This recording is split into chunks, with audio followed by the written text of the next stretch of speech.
wonder about religious belief. I've sought it, I've had it, I've questioned it, I've rejected it, I've studied it, and I'm still puzzled by it. All the while, I wonder what causes belief in God. One answer, obviously, is that God exists. And because God intends our belief, God enables our belief.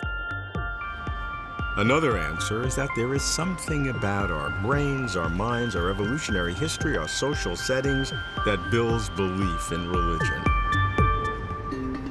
But because I hope the first answer is correct, that God exists, I must focus on the second answer, that religious belief is an entirely natural process. What causes religious belief? I'm Robert Lawrence Kuhn, and Closer to Truth is my journey to find out.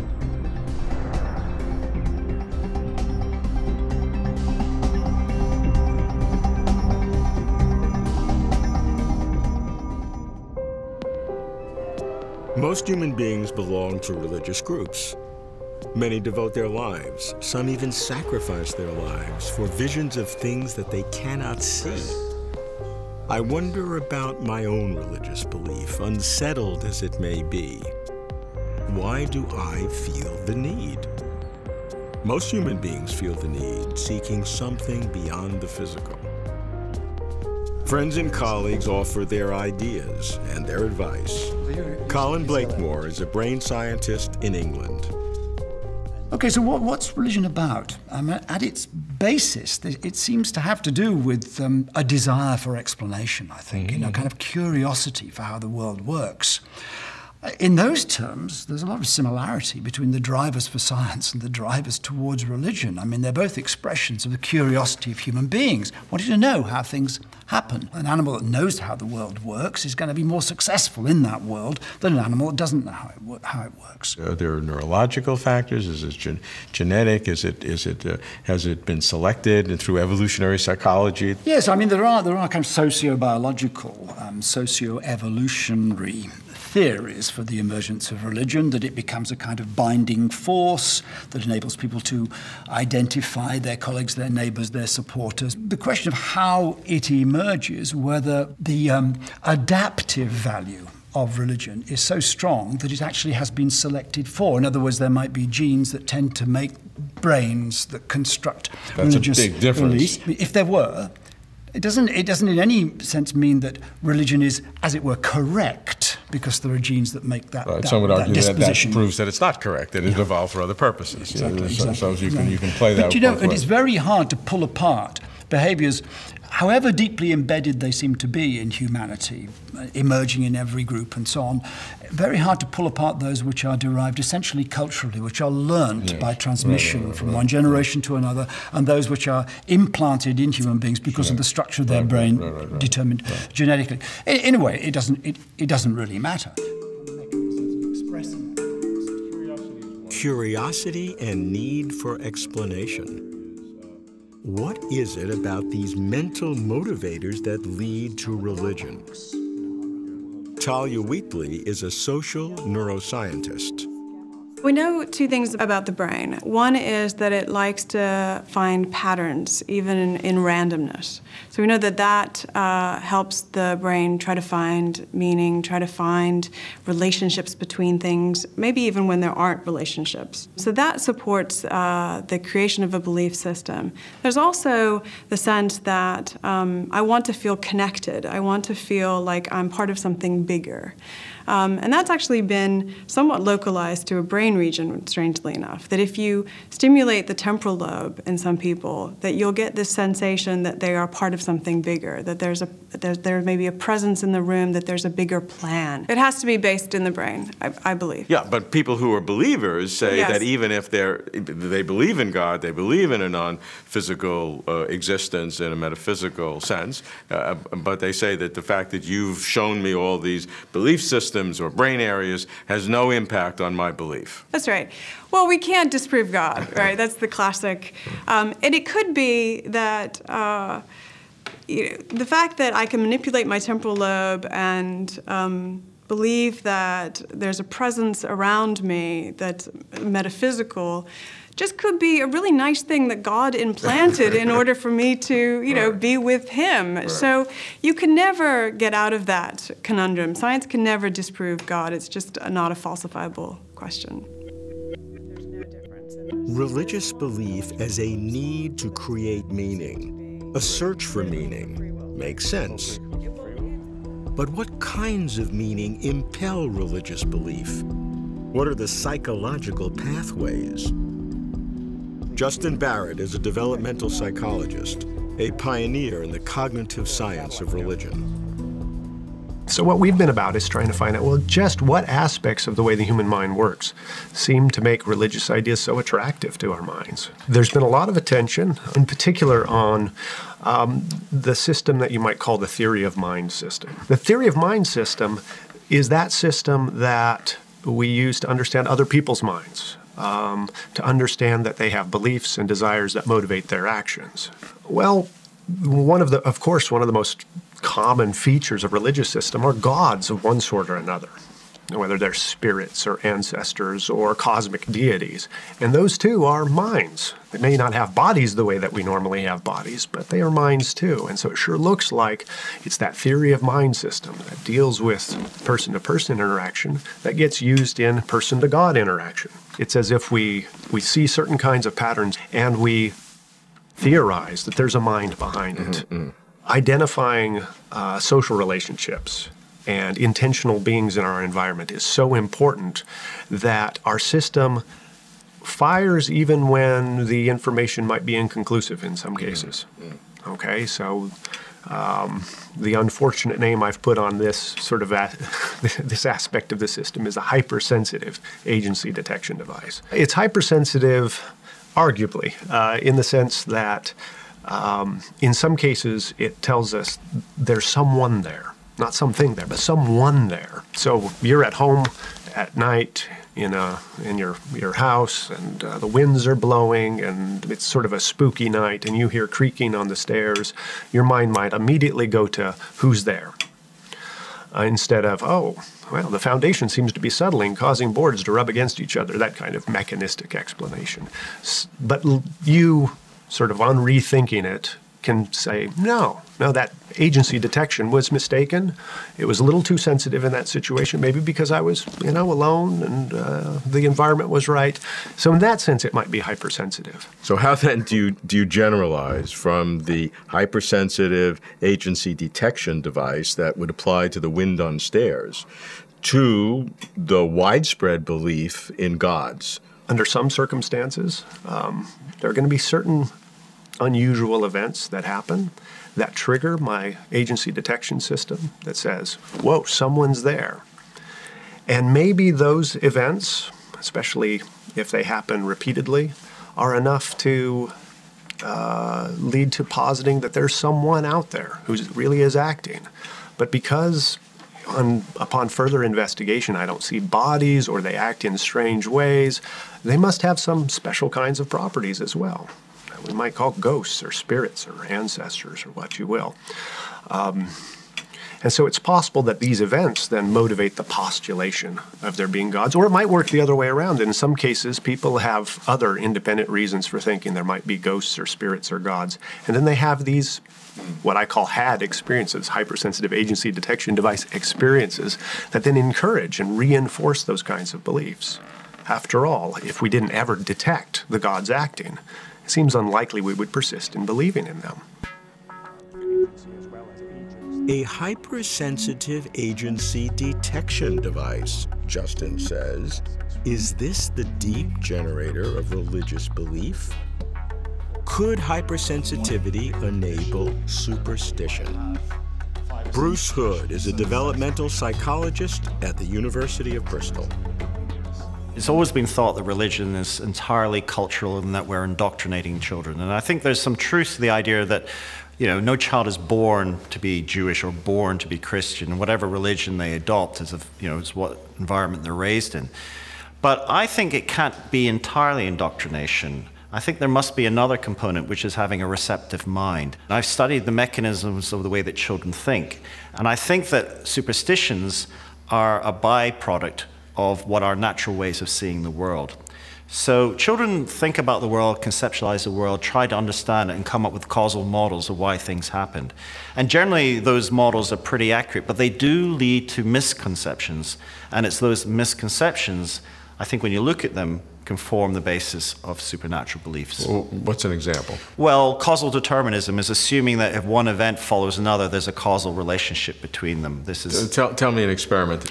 Well, we look at children's understanding as objects go through occlusion. So if you, for example, have a rail track, you have one object go down and pass behind a barrier, and a second object come out. If you get the timing just perfect, the child assumes that the object has been transformed into the other object. So you put a carrot down one end and out comes a lion, and then children just assume that the carrot has transformed into a lion. Now that's simple perceptual causality, because the timing is perfect. In the same way, an adult who experiences an event followed by an unusual outcome will tend to automatically link these together. This is what David Hume pointed out many years ago, that we have a mind which is predisposed to seeing causality. When children try to discern why things happen, they devise causal models, Bruce says, ways of explaining how the world works.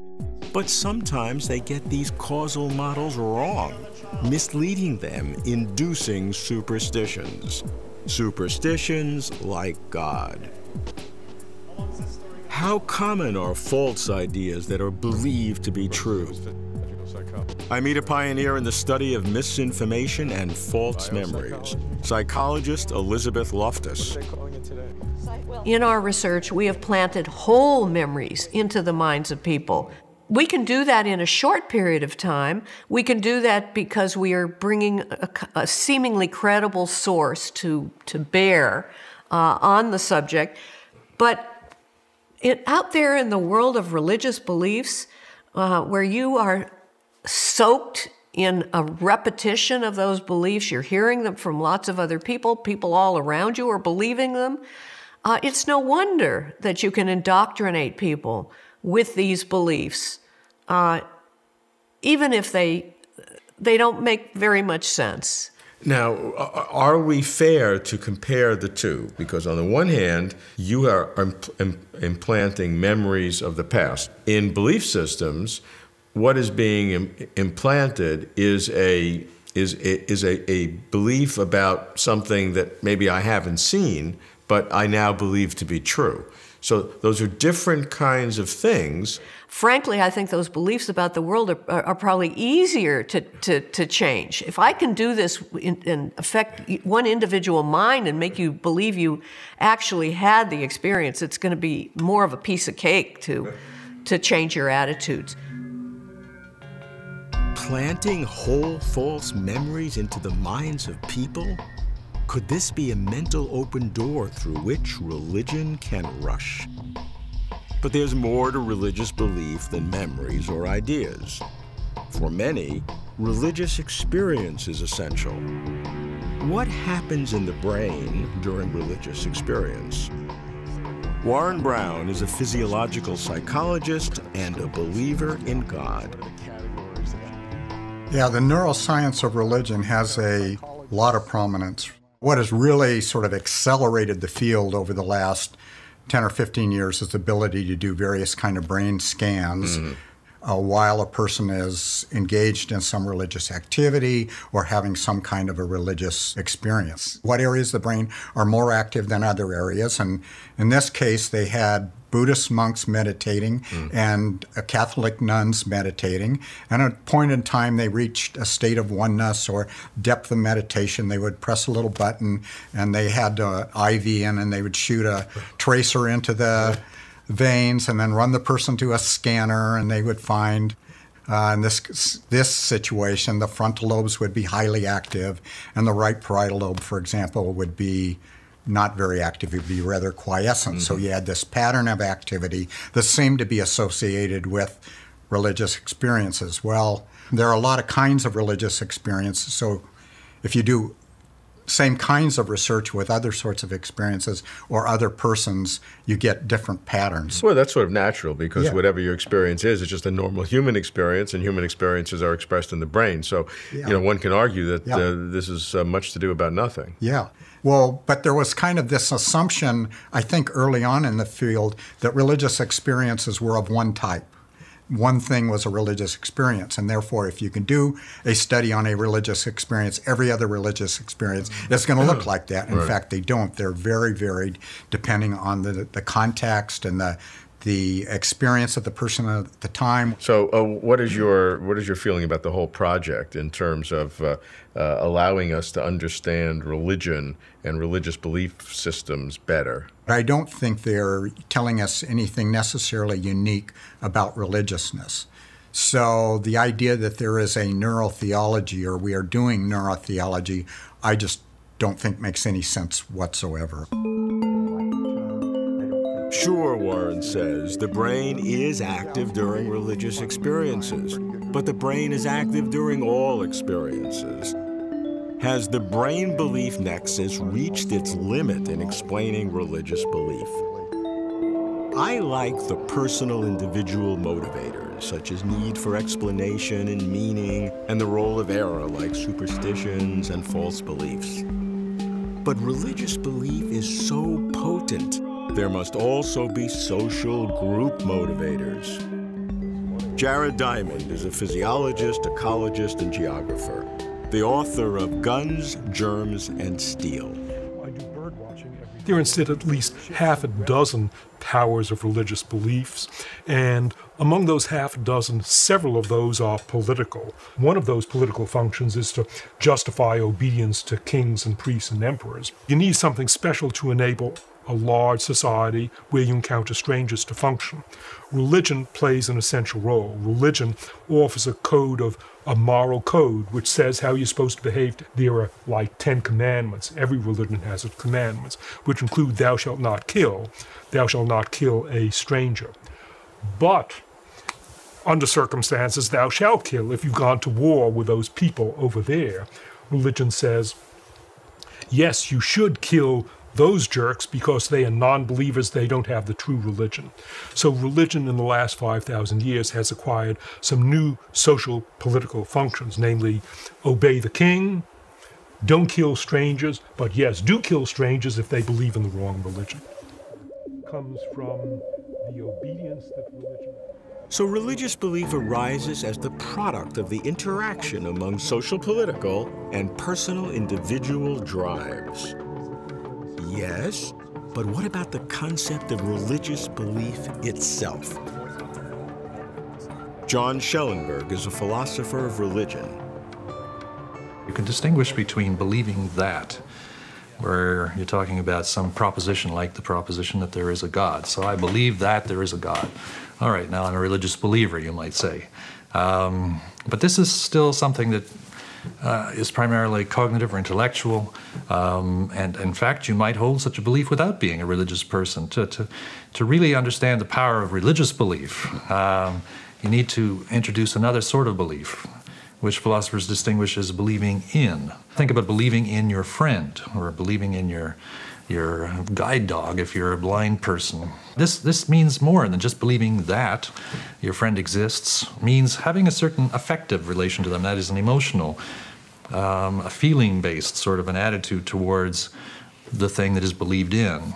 And that is typically combined with belief that in the religious case. So the theistic religious person is somebody who not only believes that there is a God, but who believes in God, who has certain very, positive and warm dispositions, emotions, feelings towards God. And these two things typically go together, and I think it's because of the power, the psychological power of belief in, that belief that is so often very hard for people to let go of, even when there are good arguments against it. And belief in is also reinforced by social settings and cultural norms and organizational powers. Participation in religious life. You go to church and you sing with others, and these emotions are activated. And so the next week you're You're much more inclined to respond to things in terms not just of believing that, but believing in. In fact, that's one of the things that the church service is supposed to produce. So I think the psychological power of belief, religious belief, can be understood by distinguishing, as philosophers do, between belief that and belief in. And so it becomes ever more difficult. What then the future of religion? I check back with Colin Blakemore. Certainly, in the Western world, I think that our lives on a day-to-day basis are less dominated by religious views, dogma, practice, than they were 300-400 years ago. So to that extent, religion is less important in some cultures. In terms of global politics, the economy, mass belief, yeah, religion is still a very, very powerful force in the world. And that, there maybe this, as we've said, reflects some deep inbuilt need in human beings that is hard to satisfy in other ways. But the very fact that it can be, there are people who live good, full, rich lives without religious belief, gives me reason to believe that in the fullness of time, religions will decline in their influence as people become, frankly, I think, better informed about alternative ways of understanding themselves, understanding the world, of recognizing that there are explanations for the world that do not require the existence of intelligent deities. But this is a very big challenge, I think, culturally to human beings, to construct a different way of gaining satisfaction and a sense of adequacy out of life, without the props and the struts and the supports that religion has in the past given to us. Can human beings find satisfaction in life without religion? Is a sense of the sacred required? I asked the author of Reinventing the Sacred, the iconoclastic biologist Stuart Kauffman. We need, I believe, a shareable sense of the sacred. Now, why? 1 billion of us are secular humanists, roughly speaking. We don't believe in God at all. We are impoverished. We've lost spirituality. My own hopes is not for a single civilization where we all speak English and eat hamburgers, but laced together to invent persistently new cultural forms or ways of being human so that our own creativity is enhanced, where creativity becomes a central good. It's an indigenous creativity, and it's tied to the fact that the biosphere without selection is building its own future possibilities of becoming, which I find just stunning. I want to say, how much magic do you need, okay? So is that creativity in the universe, that ceaseless, radical, indigenous creativity, is that your God? Yeah, that's my God. And I invite you to do something.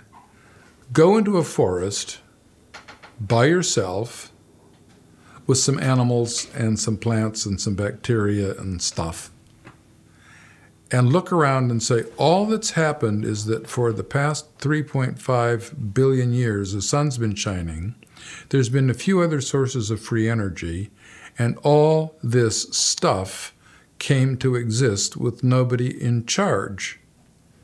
That's true. How much do you want for God? It's so awesome, mysterious, grand. That's God enough for me. If you're religious, you say, who are you to reinvent the sacred? I mean, the sacred's in the Old Testament or the New Testament. And if you're a scientist, you say, don't you remember Galileo and the Inquisition? Off with your head. I mean, I'm seen as an apostate. But the idea is to be neither. Not to appeal to the secular humanists, not to appeal to the fundamentalists. It's to say there's something we can share, all of us. What causes religious belief? No doubt there are evolutionary social generators, political ones as well. I like the cognitive science of religion. The brain as meaning machine affected by indoctrination, susceptible to manipulation. As for the neuroscience of religious belief, some find deep insights about religion itself. I do not. I find more insights about the brain than about religion. I value Stuart Kauffman's passion to reinvent the sacred because he recognizes a real need. But I reject the rationalization. For me, there's no middle ground, no compromise. Either there is a sacred reality that transcends the physical world, or I eschew the sacred as an archaic need to be extinguished. So, can religious belief be an entirely natural process? Yes. Does religious belief need a supernatural God? No. But neither proves there is no God.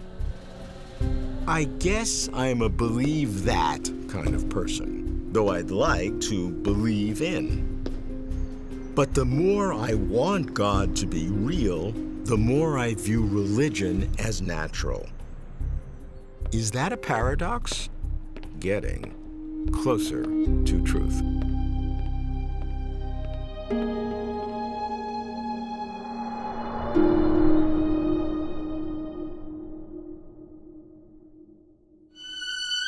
For complete interviews and for further information, please visit closertotruth.com.